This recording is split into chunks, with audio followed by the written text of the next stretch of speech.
Hello, I'm Mehrad Karamblou, I'm a product manager here at Kolena, and I wanted to today talk about the importance of being able to visualize the data that you are working with when it comes to model evaluation and data set evaluation. You'll have access to this publicly available tenant with lots of examples of open source data sets where you can play around and interact with these data points yourself. But I'm going to go through some of the computer vision capabilities that we have in Kolena. I'm going to start with the open source data, Kitty Vision.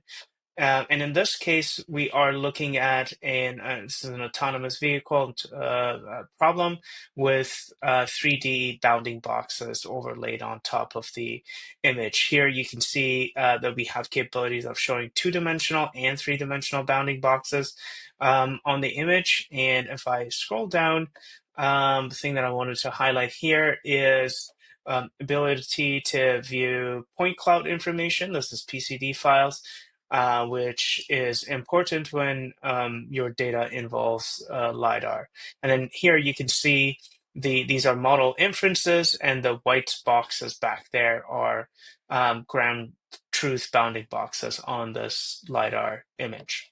Now, PCD files are valuable, but you can also use the MPZ files, which is NumPy files, to render point clouds or 3D point clouds. This is an example of a LiDAR image using an MPZ file format, which again, NumPy is used very frequently in the model development process, and to reduce storage costs, we have enabled integrations with MPZ files that you can use for 3D rendering, as well as many other things as well.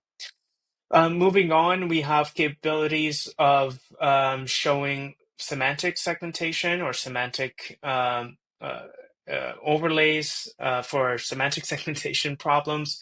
And in here, we are looking at a 2D image with a number of models, and you have controls over the segmentation masks that are visible on top of the image. And this gives you the ability to zoom in and only look at false negatives, false positives, and better understand where your models are doing well and where they are not doing well. Moving on, I wanted to showcase the capability of showing 3D meshes. This is PLY files, and we have the capability of overlaying multiple mesh files in one scene. So this is the ground truth. I'm going to enable my model output as well. And you have multiple controls here. You can use the coloring that is available in your PLY file or assign a specific color for analysis. Here I'm looking at just the wireframes, for example, of these two, and I can hone down and better understand my model output with respect to the ground truth. You can look at points only. You have controls over point sizes. I can remove the coloration as well, so you can look at what was the ground truth colors as well. You can do that with a fill, with the wireframe, with the points also, and you can see multiple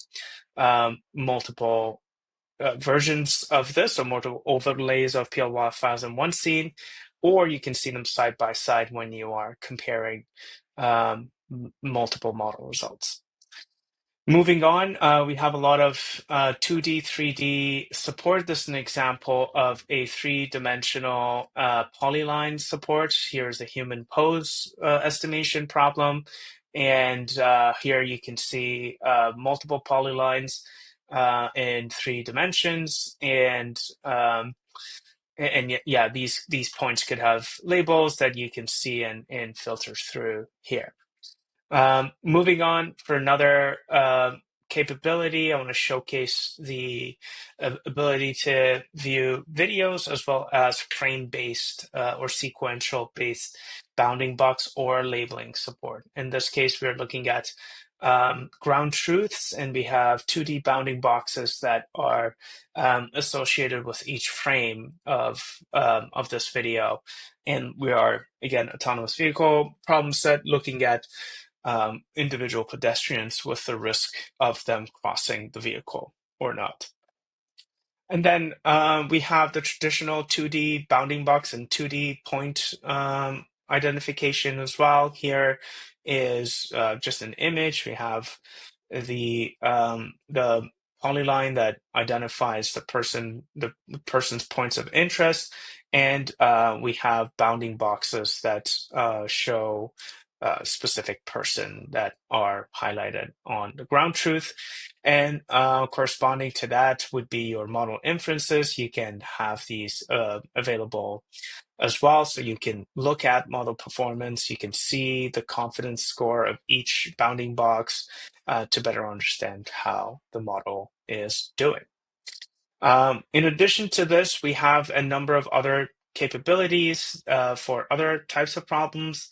One of them is being able to process and understand PDF files. So this is a text summarization problem with the PDF files that is viewed on datasets for ease of use.